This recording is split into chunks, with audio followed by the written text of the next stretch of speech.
Voilà, pour le moment 634,57 mooy loolu gis ngeen.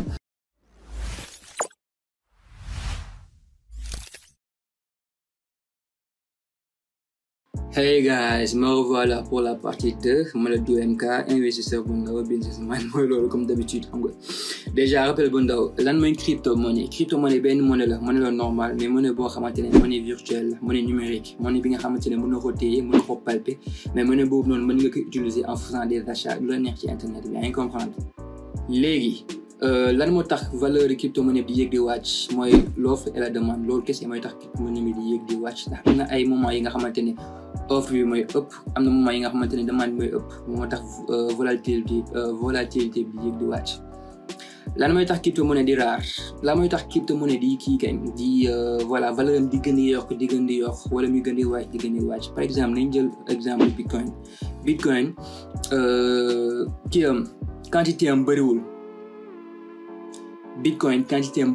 koy compter ndax ñoom dañoo jël par exemple dañoo jël fàtte naa ñaata su ma jumlu 21 000 bitcoin su ma jumlu je sais pas daal mais dañoo jël nombre fixe mais lii moo am ci bitcoin su dépassé bi kenn dootu amati bitcoin loolu noonu rareté boobu noonu moo yokku prix bitcoin bi yéen a ngi jëli léegi nañ ñëw ci retrait ndax maa ngi gis am na ñu bëri ñu may envoyé message naan la ñu def pour retirer xaalis bi ñu dugal ci biir Binance man dans mon cas musuma retirer xaalis ci biir Binance xanaa transférer ci feneen ndax bon investissement à long terme laay def ndax man instant yi nii xaalis bu ma dugal fii nii en fait doyuma ko dara quoi investissement la moo tax du ma ko dugal fii ba pare di ko retirer waat mooy loolu gis ngeen instant yi nii voilà pour le moment 634,57 mooy loolu gis ngeen bitcoin bi bon $310 la fait amagul instant bitcoin bi dafa wàcc valeur mi ngi ci $20,000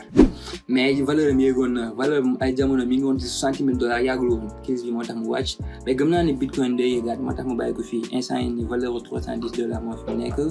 222 100 mooy loolu mais bon xam ngeen li ñuy wax evil eye mooy loolu sénégalais bët baaxul yàgg nañ ma ko wax maa ngi def vidéo bi mais ñu bëri loolu lañ may wax bët baaxul bul di wane xam nga li ngay gagné ak yooyu noonu man nag transparence moo tax mi bëgg di leen ko wan mais gëm naa ne tamit dinaa bàyyi di leen ko wan ndax voilà man tamit dama bëgg sama bopp. bon moo tax xaar ma ñëw bii nii def ko benn nëb bu ndaw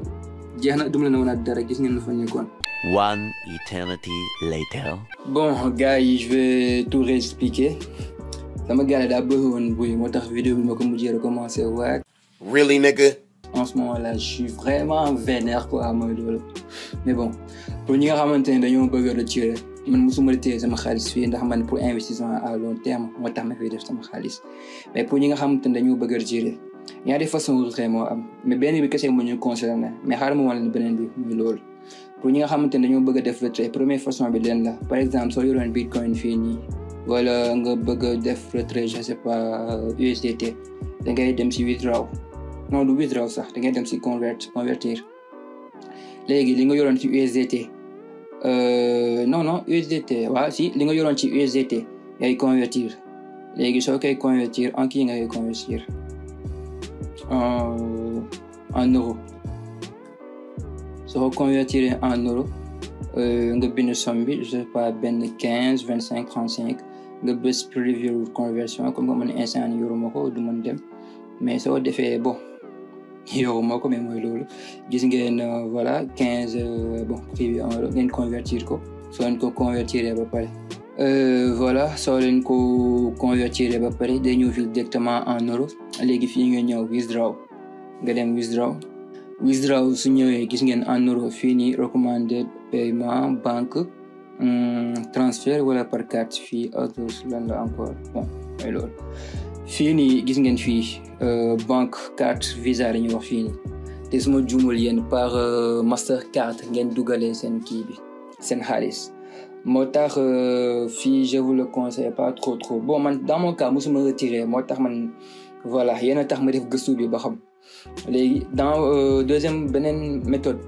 bi nga xamante ne mën ngeen ko def pour retirer xaalis méthode boobu noonu jarul ngeen di convertir seen xaalis en euro directement yéen a ngi comprendre par exemple yéen ngeen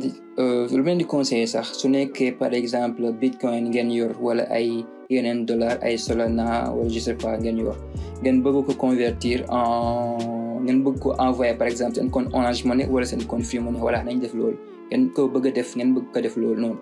xaalis boobu noonu convertir leen ko en USDT par exemple ngeen yor lii convertir leen ko en USDT soo leen ko convertir en USDT foog ngeen def étape bii ci topp sinon rek du ñëw da ngeen di dem fii transfert ngeen bës transfert su ñëwee ngeen recherche fii USDT soo leen recherche USDT ba pare gis ngeen fii from fiat and spot ci portefeuille fiat and spot la ñu nekk affaire bi dañ ko war a transférer ci portefeuille bi funding wallet moo nekk nii ci ñu choisir funding wallet ñu bind fi somme bi suñu voilà suñu bësee confirmer rek automatiquement xaalis bi day ñëw directement ci biir funding wallet bii nii lu tax ndax sooy envoyer xaalis bëgg ko tirer doo ko mën a envoyer via fii nii su nekkee deuxième méthode bi la deuxième méthode bi foog fii nii foog impérativement xaalis bi nekk ci funding wallet bi léegi soo defee sa USDT biir funding wallet bii nii jeex na léegi ñëw site bii nii mi ngi woowee Easy Change site bii nii gëstu naa ko vérifié naa nice def naa fa ay transaction yooyu noonu lépp voilà quoi xaar ma xool sama dernière transaction bi sama juumul bon lii la woon Orange Money la doon envoyé ci payeur pour mën def beneen transaction voilà validé naa ko ñëw na consort kii la woon $19 léegi da ngeen di ñëw ci Easy Change lien bi mi ngi ci description bi bon ndax am na yenn sites yi nga xamante ne dañoo copier kii Easy Change bi léegi yow soo recherché Easy Change dem rek ay kii lay doon ay faux site la nga def sa xaalis nga perdre ko mais bon mën ngeen rechercher tamit gis Easy Change site officiel mooy loolu mais dans tous les cas sama lien mi ngi ci suuf soo leen jaaree naaj soo leen jaaree tamit mooy loolu léegi soo ngeen di ñëw fii nii mode basique soo leen ñëwee mode basique baax na soo leen ñëwee conversion pro baax na léegi soo leen ñëwee par exemple si mode basique fekk ngeen bëgg a tirer USDT comme ni ma leen ko waxee fii nii da ngeen def fii je choisir lan ngeen di choisir gis ngeen fii dafa am ñaari façon USDT TRC20 ak USDT ERC20 fii nag USDT TRC20 la ñuy choisir na frais yi moo gën a ndaw frais yi $1 su ma juml fii frais bii dafa bëri léegi ñu def USDT TRC20 léegi laa la ñuy bëgg a recevoir yaay xool soit en Orange Money wala en Free Money soo ma bësee Orange Money léegi par exemple ñaata US 25 lii lay doon en sa xaalis bi ñëw sa compte Orange Money léegi fii nii nga def sa numéro Orange Money encore une fois lien wu site bi mi ngi sama description léegi soo leen defee sa numéro de téléphone fii ngeen bës suivant soo leen bësee suivant am na 2 méthodes xam ñëw si méthode bi ba pare avant mais ñëw si bii sax conseil ma leen méthode bi mu leen di gën a conseiller mooy bii nii payer avec Binance da ngeen di bës payer avec Binance gis ngeen soo leen defee payer avec Binance marchand Easy Change product device lépp normal da ngeen dem fii continue with payment soo leen defee continue with payment yi lii la ñu indi gis ngeen lu mel ni waxoon ci funding wallet seen xaalis bi fii la war a nekk ci funding wallet léegi soo nekkee ci xaalis bi su nekkee ci funding wallet ndax man ins bi comme que musuma def retrait amul dara lu nekk sama funding wallet normalement fii seen nombre de balance total muy USDT muy je sais pas bitcoin ak yooyu noonu total bi xaalis total mooy war a nekk fii nii léegi pour mën a retirer USDT da ngay ñëw fii nii bës change fii normalement dañ leen indil kii yëpp mi ngi ni ngeen bës USDT soo leen bësee USDT fii normalement confirmé wu fi war a nekk wala suivant soo leen ko bësee xaalis bi ñëw automatiquement comme que man j'ai rien dans mon funding wallet moo tax lu mu mën a def retrait pour ñi mën a bëgg a def retrait loolu la soo leen defee kii bi su ma jumul maximum 1 à 2 minutes ngeen jot seen xaalis seen biir compte Orange Money loolu la pour retrait ñaari méthode yooyu noonu kese la te je pense que deuxième bi moo leen di gën a kii nii encore une fois lien Easy Change bi mi ngi si biir kii bi mi ngi si biir voilà sama description soo leen wàccee di ngeen ko gis léegi comment gagner de l'argent nan la ñuy def ba am xaalis ma ñooñu laa waxal instant yi nan ngay def ba am doo l'argent quoi comment on va faire pour que l'argent va rentrer déjà am na benn méthode ñu woowee lending sama jumul mais lending def naa gëstu naa nee nañ ci côté l'islam dafa xaw a xaram ndax day mel ni nga dugal xaalis nga def prêt nga aale xaalis léegi ñooñ suñu lay delloo xaalis bi lañ koy delloo ak noonu laa koy mën a expliquer ak ay intérêt loolu bi ma kii dégg naa loolu baaxul je sais pas quoi moo tax jéem si aventure yow am na beneen méthode bi nga xamante ne su ma juumul après dinaa leen woon screen bi si sama téléphone ndax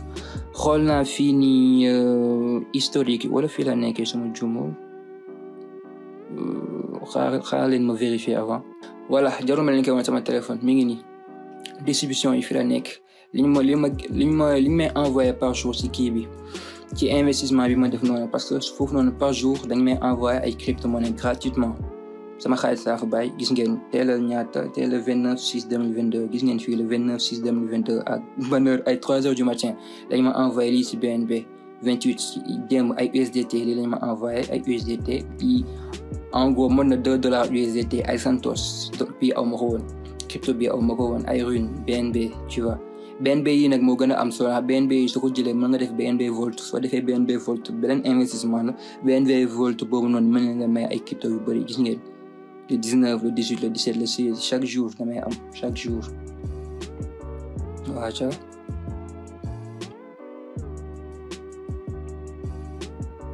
gis ngeen lii kañ la woon le 15/6/2022 fiat même chose BNB gis ngeen USDT Santos Rune ay crypto yu bees mooy loolu ban business la day ñëw fii nii ci Earn mooy Binance Earn gis ngeen fii méthode yu may gën a xaalis bëri na BNB Volt bi la doon wax léegi ak BNB bi Launchpad bii nii en fait après dinaa leen ko expliquer bii vidéo spéciale la ndax fii nii foofu ngay demee dugal ay BNB soo dugalee BNB nag crypto-monnaie bi suy génn yaay xool fii yaay xool crypto-monnaie yu nekk foofu noonu yu ñu listé ay crypto-monnaie yu ñëw génn la après ay crypto yu nice franchement parler léegi suñu demee foofu noonu suñu choisir kii bi xam nga dem automatiquement sax gis ngeen Launchpad yaa ngi nii Launchpool gis ngeen bi c'est déjà complet mën naa def view moo xool yeneen yi mais par exemple lancement bii nii Cake wala benn bi je sais pas bii nii lancement bi voilà comme par exemple fi mu doon lancement bii nii ñaata lañ ci doon def ay BNB lañu doon def suma juumul somme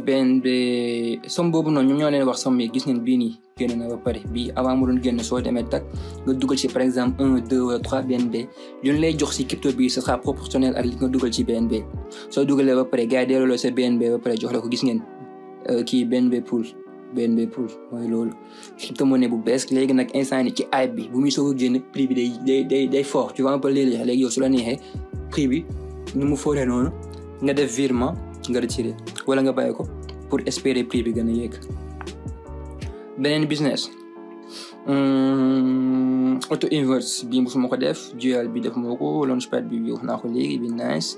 bi tamit voilà bi staking la bi moom genre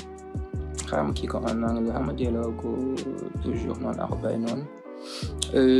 liquidity farming bon xanaa ma ñëw ci bii expliquer leen bii ba pare your crypto service non bii déjà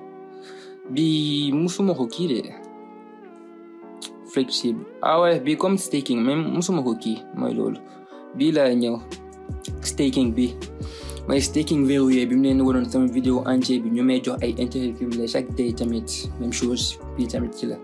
léegi ngeen choisir nombre de période bi ngeen koy maintenir 30 60 jours wala 90 jours gis ngeen intérêt cumulé par an 7 nga yor 12 nga yor 90 jours gis ngeen 63% par an te su nekkee ay investissement comme ay nu mu tudd encore banque bi lu mu lay jox waaye ay livret A yooyu noonu pourcentage bi 0,01 par an la wala ay 1% maximum par an te lii gis ngeen 63% par an gis ngeen bii 80% par an xaalis bu weex tàll gis ngeen crypto bii nii ak bii ñaari déjà ñaari macha allah ak yooyu noonu après dinaa leen def vidéo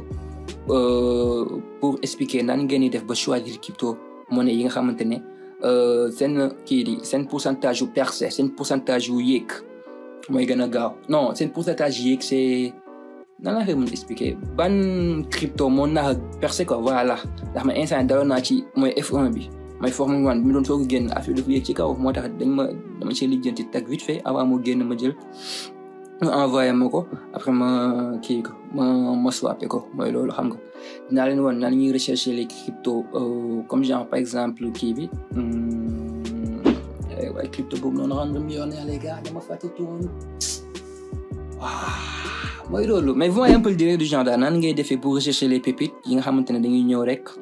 IP bi yéeg xaalis bi ñëw mooy loolu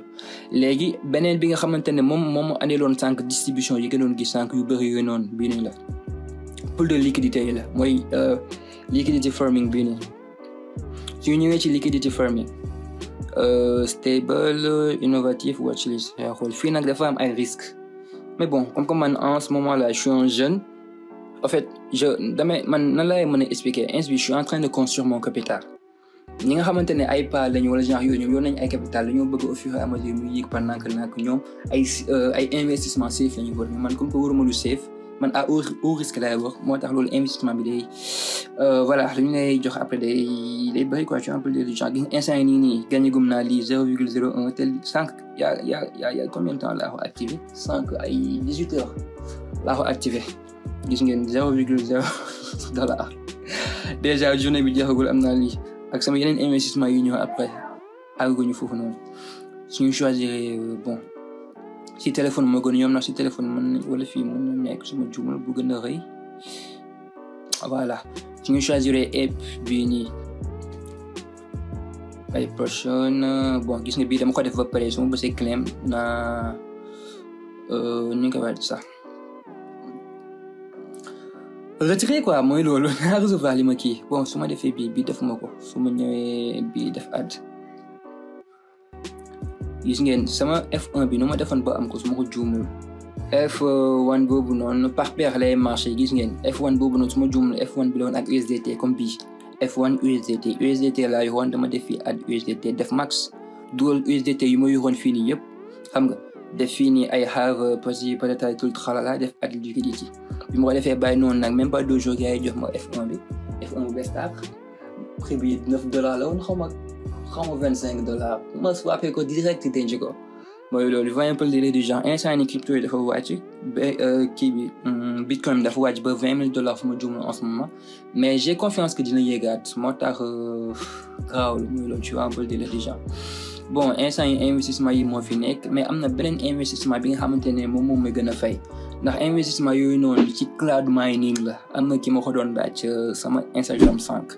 cloud mining la bot de trading ak beneen bi nga xamante ne nag boobu noonu kii bi la site de minage la mooy cloud mining ak bot de trading yooyu noonu si yooyu noonu laa gën a gagné ndax la majeure partie yi si yooyu noonu ay système de Ponzi la ay espèce de arnaque la mais genre yooyu noonu système de Ponzi naa la ko mën a expliquer mi ngi mel ni premier utilisateur bi day ñëw tag premier utilisateur bi nan lay def ba gars yi fay ko utilisateur bu mujjee inscrire xaalis boobu noonu mu jël pour inscrire xaalis boobu noonu mooy fay premier utilisateur bi léegi troisième utilisateur bi ñëw fay deuxième utilisateur bi quatrième utilisateur bi xam nga au fur et à mesure di dem gars yi lu ñuy gën di inscrire système de Ponzi bi di gën a yéeg man système boobu noonu si bu ma ko woon au début ma inscrire dugal sama xaalis teg perdre sama xaalis bi yëpp mais léegi am na stratégie bi ma teg stratégie boobu noonu muy système de Ponzi muy site original de trading bu mu mënti inscrire avant site bi di scammer dinaa récupérer li ma fa investir ba pare am samay intérêt cumulé samay intérêt yu bëri par mois voyez peu du genre en ce moment am na benn site bi nga xamante ne mi ngi may gagneloo kii ñaata 200,000 par mois benn bi 150,000 par mois benn bi bëriwul benn bi 30,000 par mois la mais déjà 30,000 par mois xaalis la na beneen bi nga xamante ne mi ngi ci début bi 16,000 par mois la mais au fur et à mesure dina gën a yéeg ak sama technique bi am na beneen bi nga xamante ne crypto.com suma jumul tudd voilà lii dinaa leen dugalal lien affilié bi sama bio ndax suma jumul lien affilié bi kese ngeen mën a jaar pour gagner xaalis ndax soo leen kii ci lien affilié bi suma jumul da ngeen di gagner €15 xaw ma $15 gis ngeen booy sama ginnaaw mooy loolu mais bon coolu da ngeen a gagner €15 wala $15 léegi su nekkee gars yi dañ leen wax ngeen def dépôt foofu noonu lu yomb la da ngeen di ñëw fii nii ci seen Binance ngeen def transfert foofu noonu gars yi jox leen seen 15 wala seen $10 ngeen transféraat ko seen compte Binance mooy loolu voyez un peu léegi comme par exemple site yooyu noonu site de trading yu may wax nii wala site de minage ak yooyu noonu loolu pour mën a investir foofu noonu il faut nga dugal foofu noonu ay USD genre ay USDT léegi pour mën a dugal ay USDT par exemple comme que fii nii voilà USDT yi de façon la comme ça que ni mu leen ko waxee woon foofu noonu ay USDT genre de network TRC20 ak ERC20 léegi foofu noonu soo leen demee ci deposit après dinaa leen woon sax au fur et à mesure mais explication yi rek laa leen di wan nii pour su nekkee voilà après kii bi day gën a mën a yomb par exemple si bu may investir su nekkoon nii Easy Change bii nii damay dem ci deposit laay choisir bés USDT choisir USDT TRC20 léegi dinañ ma andi adresse bi gis ngeen léegi da ngeen ñëw ci liquidity swap ngeen ñëw ci seen wallet dem ci fiat and spot soo leen ñëw ci fiat and spot pour transférer ay crypto la defi ci beneen plateforme technique bii nii mooy permettre nga transférer ay crypto fii nii ci beneen plateforme de trading wala benn plateforme de beneen exchange wala beneen plateforme de minage xam nga léegi fii dañ jël transférer USDT la nañ ñëw fii nii dem ci withdraw bi su ñëwee gis ngeen USDT voilà adresse gis ngeen adresse fii nii site bi adresse bu ñuy général moom la ñu copier ñëw ci Binance ñëw coller adresse bi suñu coller adresse bi dem ci network bi gis ngeen TRC20 lañu war a jël fii TRC20 lañu war a jël ndax xooleen bu baax fii nii TRC20 fii TRC20 lañu war a jël suñu juumee jël ERC20 xaalis bi dañ koy perdre yéen a ngi comprendre xaalis bi ñu mënti envoyer dañ koy perdre moo tax network bi fii nii network bii nii dafa war a jëloo soo leen defee loolu ba pare ngeen choisir par exemple su nekkee fee ne dépôt minimal bi $20 la après dina leen expliquer lépp su mel ni woon site bi may gagné xaalis ak yooyu su nekkee fee ne dépôt minimal bi $20 la fii $21 ngeen di bind ndax frais yi $0.8 la sama juumul mën ngeen def je sais pas mais non lii moo gën a wóor sax $21 et comme que fee def ngeen déposit bi fii nii ngeen copier lien bi normalement si suuf daf leen di def ñuy wax def ñuy wan def ñuy bindal fu ñuy bind lu ñuy kii nan laa koy mën a expliquer somme bi nga xamante ne moom la ñu bëgg a déposer léegi somme boobu noonu suñu dépôt minimal bi su nekkee $20 te bind foofu $20 soo ñëwee fii $21 ngay bind fii nga xamante ne xaalis bii nii suy dem fee tak $20 mooy dem fee automatiquement voyez un peu bon fii est-ce que duñu def fii $21 wala ñu def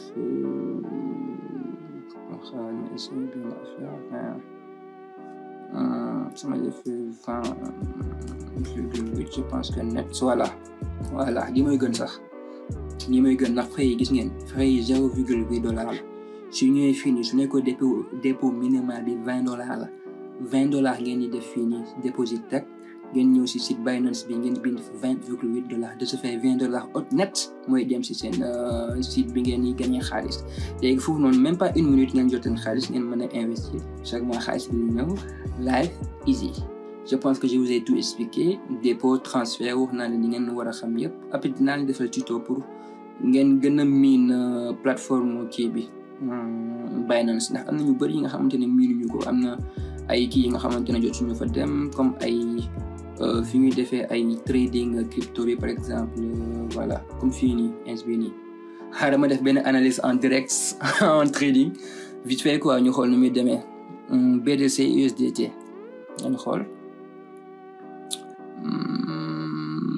bon man déjà man trading view la tàmm ñu yokk kii bi voilà kii ñëw na bon sànq sama support ak sama résistance yu ma tracé woon moo nekk nii mais bon xam nga dindi ko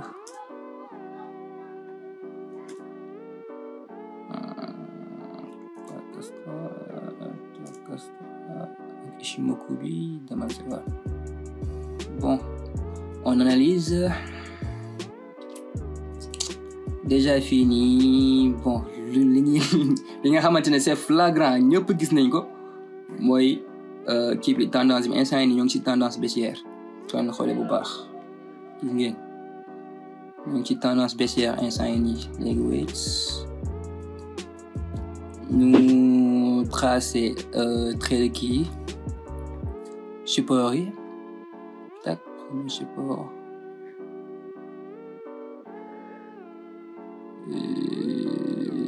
voilà ñu jël tracé deuxième support résistance moo nekk nii tak déjà lii nii canal baissier la voyez un peu le délai de genre léegi canal baissier bi instant yii tracé nañ ko ba pare dañ tracé suñu support ak suñu résistance bon ñu toll nii ma xool support ak résistance bi fan la wala mën na nekk voilà déjà benn support ak benn résistance man moom ni ma koy tracé nii la ndax je pense que man moo gën a leer ci man quoi ku nekk ak ni muy tracé support am ak résistance am man su ma koy tracé nii lay def kawal horizontal voilà voilà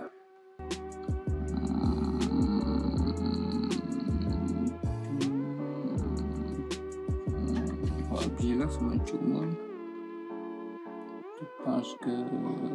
voilà ma kii support ak résistance bi sama jëlee yëkkati ko ndax support résistance bi fii la nekkee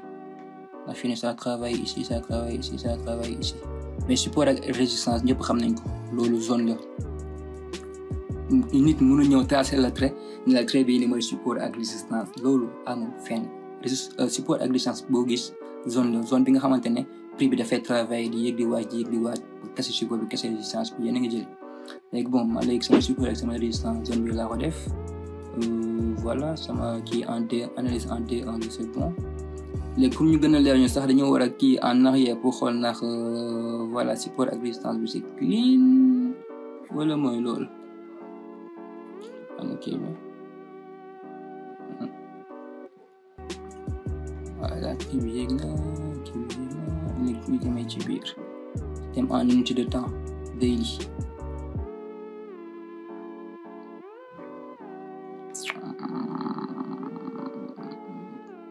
inspire kii baissier la effectivement instant yi nii support ak résistance bi nii lu muy travail xam nga woon expliquer leen benn affaire xool leen fii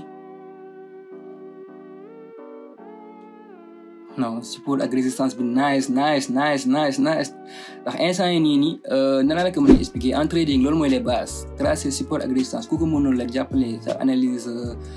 kii nii technique mooy loolu gis ngeen instant yi support ak résistance support baa nekk nii mais fii daa formé kii résistance daa ñëw tak casser résistance bi nii ñëw doon support tak travailler fii nii support bi yéegaat travailler fii nii support bi gën a yéegaat gis nga fii nii suñu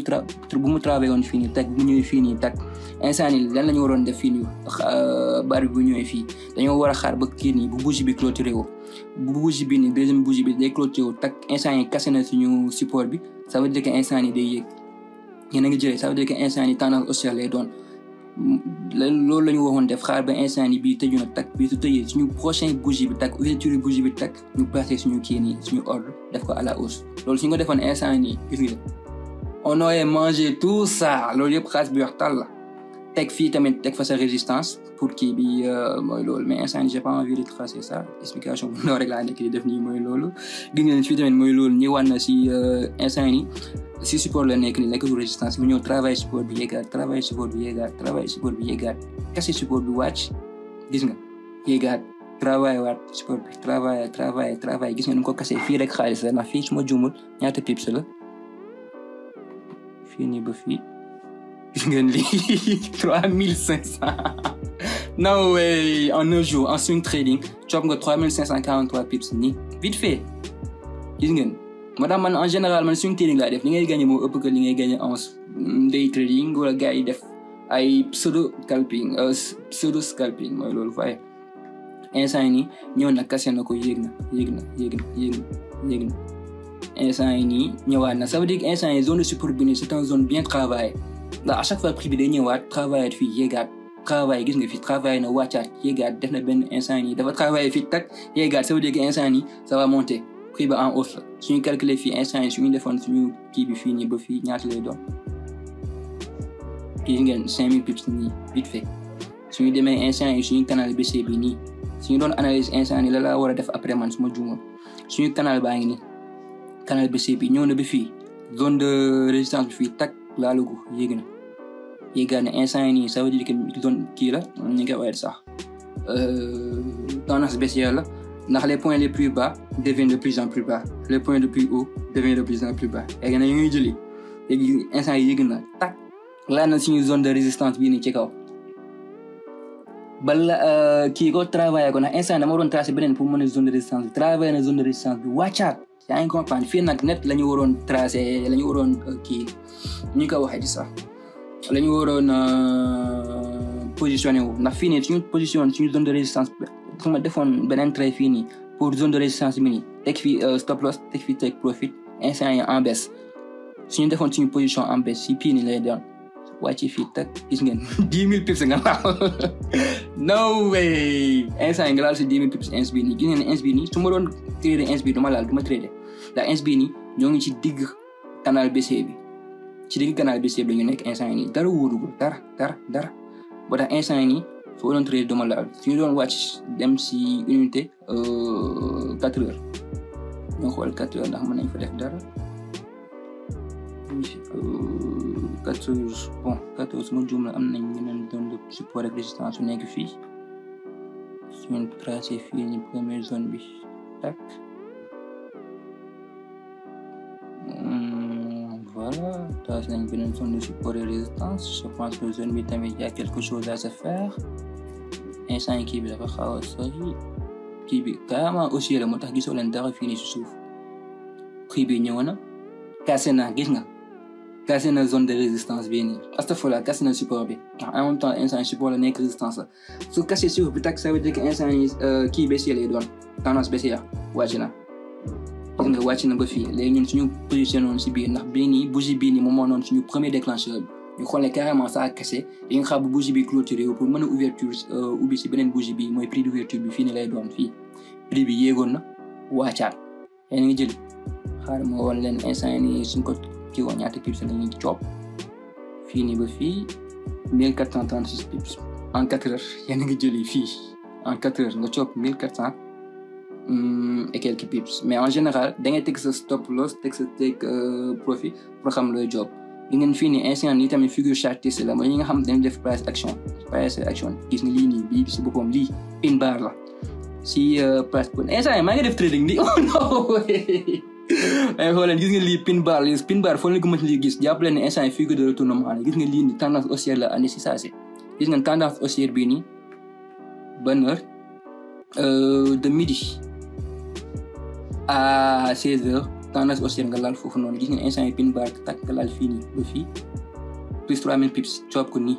mu ñëw travailler zone de support bi mu yéegaat travailler zone de support bi instant nii ins bi fii net la ñu waroon placer fii nii instant nii day ñëw kase suñu xaayee kii bi instant nii session bi suñu xaayee ba session bi passé ba bougie bi clôturé wu prochaine bougie bi su casser zone de support bi automatiquement damay placer trade instant yi la naa sama analyse dina bon gars yi instant yi nice j'ai tout expliqué ba dugg ci domaine trading mooy loolu boy voilà def ngeen lépp live